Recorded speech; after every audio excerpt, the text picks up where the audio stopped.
Estamos começando mais um HDL Podcast e você é muito bem-vindo. Hoje eu quero fazer uma pergunta bem direta e pessoal a você. Você acredita que a igreja evangélica brasileira precisa de uma nova reforma? Bom, eu quero tratar desse assunto de forma bem clara com você. Então não vai embora não, que nós vamos tratar desse assunto logo depois da vinheta. Há um lema da reforma conhecido por todos: Igreja reformada, sempre reformando.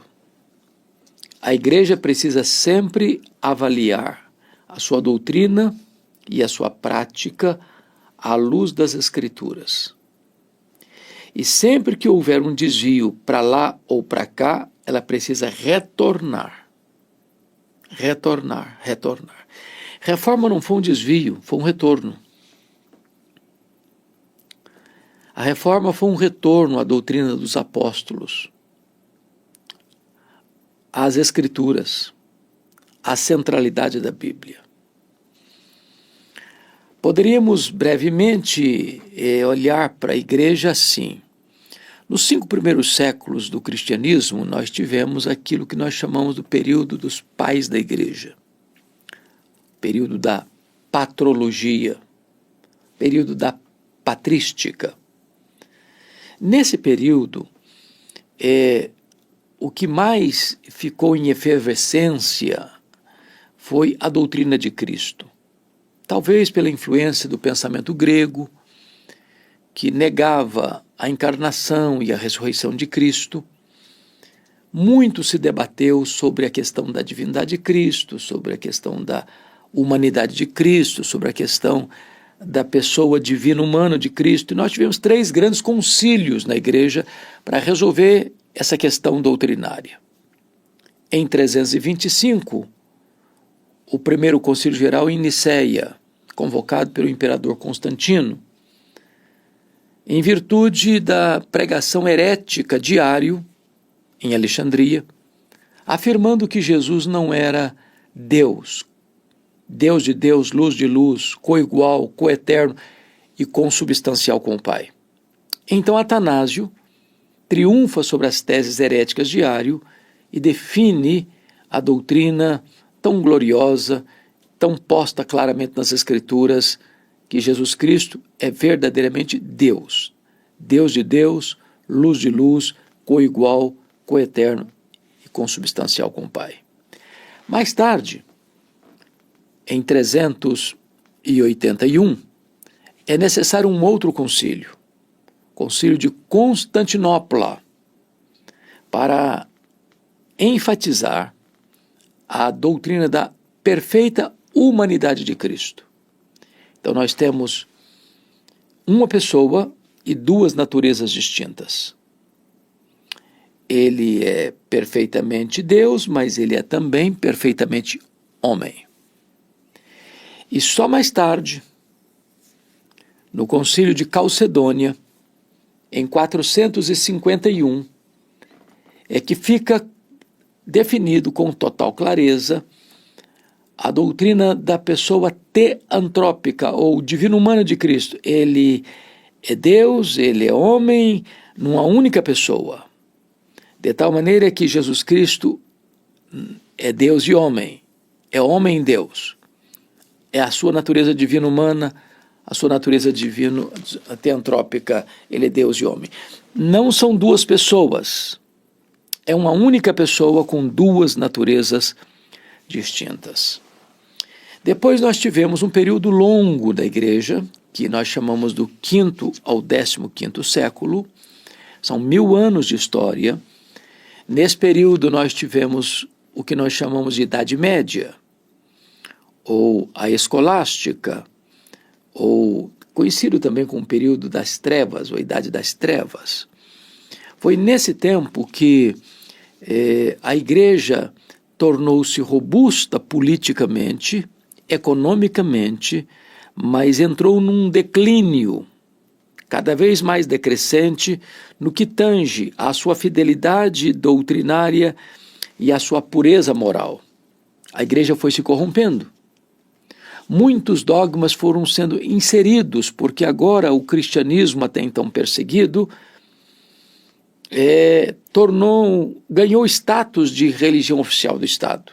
E agora os crentes já tinham seus bens confiscados, devolvidos, eles não precisavam mais se refugiar em catacumbas, em cavernas, agora o próprio Estado construía grandes templos, eles tinham prestígio, e então a porta de entrada da igreja ficou muito larga. Agora não era conversão, era conveniência. E as pessoas vieram para dentro da igreja, trazendo em sua bagagem muito do seu paganismo das religiões politeístas. Muitos dogmas, então, foram inseridos, introduzidos na dogmática cristã, sem qualquer amparo nas Escrituras. Por exemplo, o dogma de Maria, Mãe de Deus, mediadora, corredentora, imaculada, Rainha do Céu, o dogma do purgatório, da transubstanciação, da missa como sacrifício incruento, do confessionário, das relíquias, das imagens, da salvação pelas obras, da tradição como autoridade equiparada às Escrituras, mais tarde a infalibilidade papal, as indulgências e por aí vai. Então a igreja foi se corrompendo, foi se afastando da verdade, se distanciando da doutrina dos apóstolos. Então Deus começa a preparar o cenário para a reforma. Começa século XIV e XV, no norte da Itália, com a Renascença. O renascentismo foi um movimento cultural no norte da Itália, mexendo com a questão da ciência, com a questão política, com a questão das artes, com a questão da religião, e desta maneira a igreja foi sendo arejada no seu pensamento com a volta aos clássicos, né? Então, muitas ênfases foram dadas, por exemplo, na economia. Então, de certa forma, a Renascença tirou essas 5 áreas do poder, do controle da igreja. A economia com as viagens às Índias, a ciência com a descoberta de Nicolau Copérnico, as artes com as obras de Miguel Ângelo e Leonardo da Vinci, a política com a obra O Príncipe, que foi tão revolucionário no seu tempo, e a religião com a questão de Lutero, o monge agostiniano Martinho Lutero, que vai descobrir as Escrituras, mormente Romanos 1,17, o justo viverá pela fé. Deus levanta também, logo depois, um homem que vai ter uma invenção fundamental, 1450, que foi a invenção da imprensa por Johannes Gutenberg na Alemanha. Isso deu celeridade à mensagem reformada e deu amplitude a esse movimento. Mas Deus estava preparando também esta reforma, cerca de 100 anos antes da reforma, basicamente, ou até um pouco mais, aquilo que nós chamamos dos pré-reformadores. John Wycliffe, na Inglaterra, Jan Hus, na Boêmia, Jerônimo Savonarola, na Itália. Esses pré-reformadores eram homens cultos que, conhecendo as Escrituras, transformado pelo poder do Espírito Santo, começaram a denunciar os erros da igreja, os desvios doutrinários da igreja, começaram a pregar a palavra de Deus, foram presos, John Hus e Jerônimo Savonarola, e martirizados por causa da sua fé. Porém, 100 anos depois, o monge agostiniano Martinho Lutero, ouvindo o embaixador do Papa Leão X, Johannes Tetzel, pregando a questão das indulgências na Alemanha, perdão de pecados, ele, então, já conhecendo as Escrituras, já tendo uma experiência com Deus, ele vai fixar nas portas da igreja de Wittenberg, no dia 31 de outubro de 1517, as 95 teses contra as indulgências. Estava deflagrado aí o movimento da reforma. Mas Lutero não queria sair da igreja, não queria romper com a igreja, queria reformar a igreja. Porém, em 1521, ele é convocado à Dieta de Worms, onde estava lá o grande imperador, o Carlos V, estavam lá as autoridades eclesiásticas, e ele não foi chamado para discutir, ele foi chamado para se retratar. Suas obras estavam sobre a mesa, aquela grande assembleia reunida, e ele é convidado a, então, se retratar do que estava pregando e escrevendo.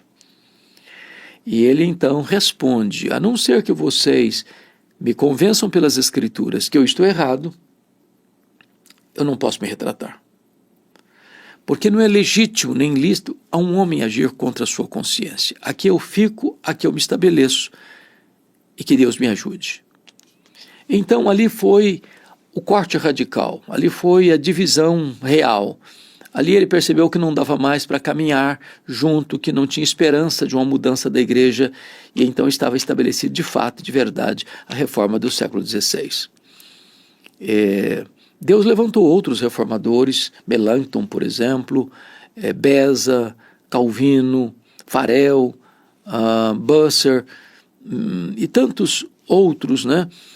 Zwinglio, e esses homens foram fundamentais para que as ideias da reforma pudessem ganhar músculo e celeridade e amplitude. Deus levantou um francês, um intelectual, chamado João Calvino, que, fugindo da perseguição da França, passa por Genebra.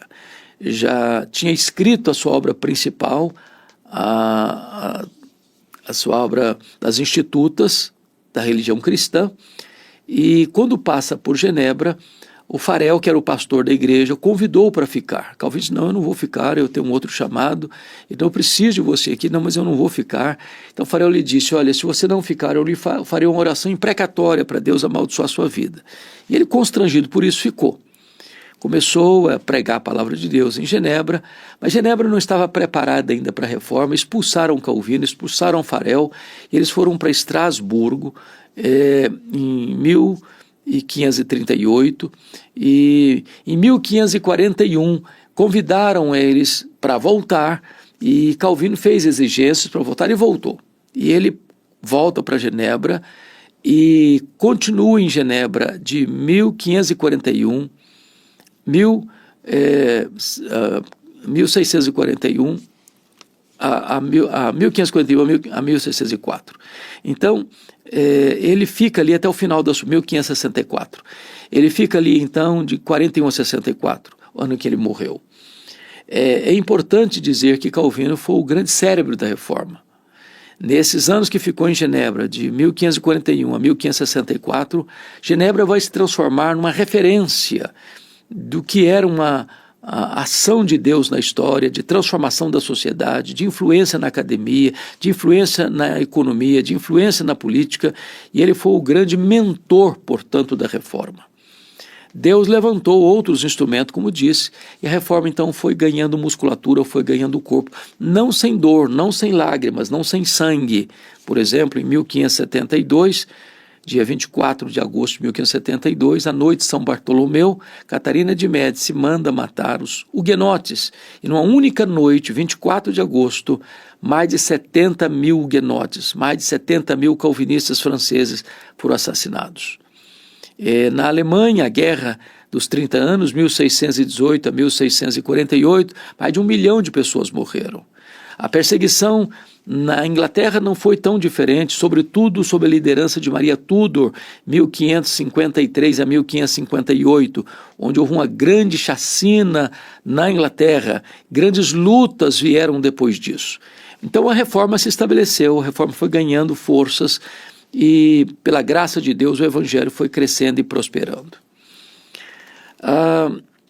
Algumas ênfases foram importantes na reforma.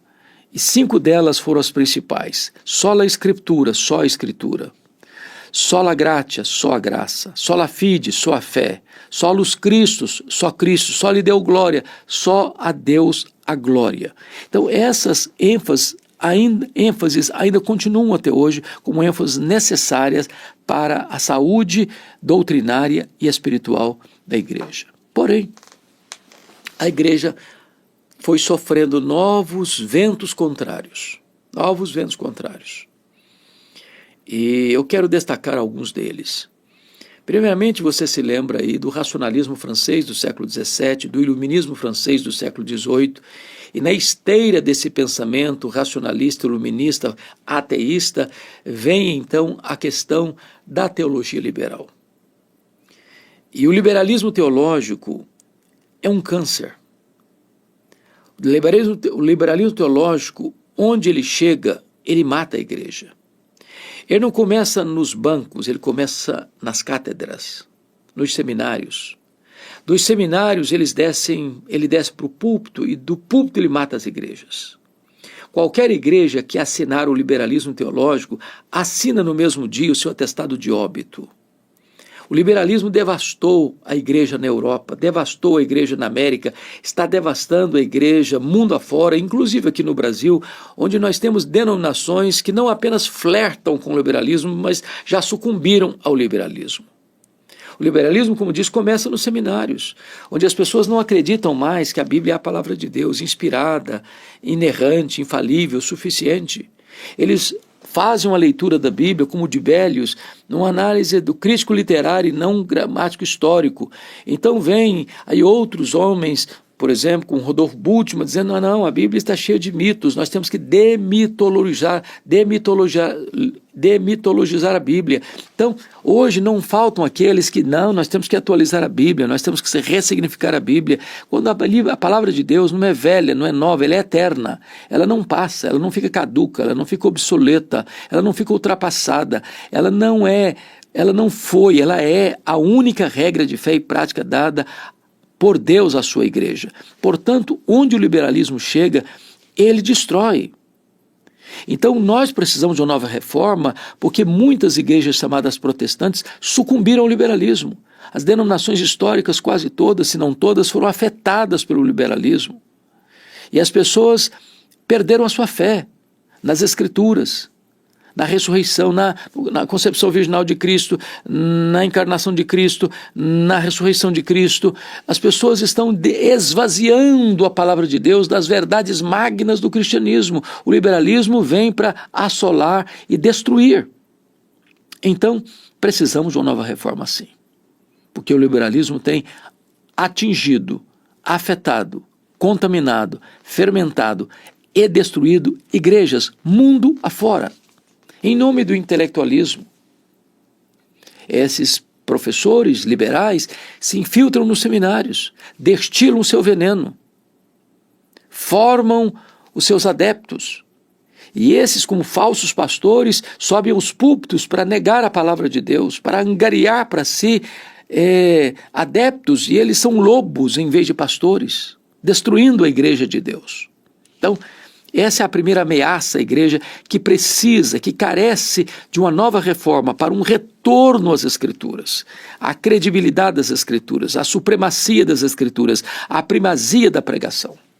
Mas nós temos um segundo aspecto que atinge a igreja e que leva então a essa necessidade imperiosa de uma nova reforma, que é o sincretismo religioso. Sobretudo aqui no Brasil. O Brasil é um país de uma composição racial muito interessante. Nós somos uma miscigenação de raças. Nós temos a influência dos indígenas, que são nativos aqui. Nós temos a influência dos portugueses que vieram para cá, os europeus portugueses. Nós temos a influência dos franceses, dos holandeses que também passaram por aqui. Nós temos a influência dos africanos que vieram em grande quantidade para o Brasil. Então nós somos uma mistura de raças. Mas essa mistura de raças produziu também uma mistura de crenças. seja a pagelança indígena, seja o kardecismo francês, seja o catolicismo romano de Portugal e da Espanha, seja os cultos afros dos escravos que vieram. Então, essa mistura de crenças gerou o que nós chamamos de sincretismo religioso.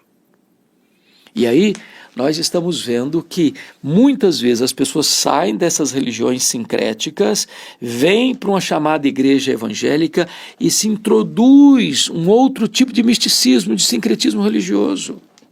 Sal grosso, copo d'água em cima do rádio, como se aquela água que foi orada pelo pregador tornasse uma água benzida com efeitos terapêuticos. Óleo de Israel, como se tivesse alguma coisa mística nisso. Pessoas que mistificam completamente as experiências que elas têm, é o óleo ungido, é a toalha suada, gente até comprando lote no céu. Pessoas importando as práticas judaizantes para dentro da igreja evangélica. Então, essas práticas vão sendo introduzidas no culto, na liturgia, introduzindo novidades no culto e na liturgia, como se a simplicidade do evangelho não fosse suficiente. Todo esse sincretismo, todos esses acréscimos são estranhos à palavra de Deus. É fogo estranho diante de Deus. Nós não podemos concordar, nós não podemos aceitar, nós não podemos sequer concordar minimamente com isso. Precisamos uma nova reforma, uma volta às Escrituras. O sincretismo religioso está graçando no Brasil, né? Então, é a teologia da prosperidade por um lado, a divulgação de milagres a granel, onde se faz propaganda de milagre que nunca aconteceu. É a gente transformando o evangelho num produto, o templo numa praça de negócio, os crentes em consumidores, o objetivo final é o lucro. São as pessoas comercializando o sagrado, desengavetando as indulgências da Idade Média. São os altos cachês pagos a cantores e pregadores. É o comércio do sagrado. Todas essas questões estão sendo introduzidas na igreja evangélica com laivos de misticismo, com laivos de sincretismo. Pessoas estão correndo atrás de gurus espirituais, de profetadas espirituais, onde pessoas estão tendo visões e revelações forâneas, estranhas às Escrituras, e a igreja está se perdendo nesse mar de misticismo, de sincretismo religioso. Nós precisamos de uma nova reforma. A morte está na panela. As pessoas estão consumindo veneno, achando que estão comendo pão fresco da padaria do céu. Então, é preciso uma nova reforma, uma volta às Escrituras. Mas eu queria concluir dizendo que nós precisamos de uma nova reforma também por causa de uma ortodoxia morta. Temos igrejas que até professam a doutrina certa, ortodoxa. Não aceitam heresias, não aceitam falsas doutrinas, não aceitam inovações, estão corretos nesse sentido, mas botaram a vida espiritual no piloto automático. Só tem luz na mente, mas não tem fogo no coração. É o conhecimento sem a experiência. É uma fé apenas teórica, intelectual, mas que não desce ao coração no que tange a fervor, a piedade, a consagração, a plenitude do Espírito Santo.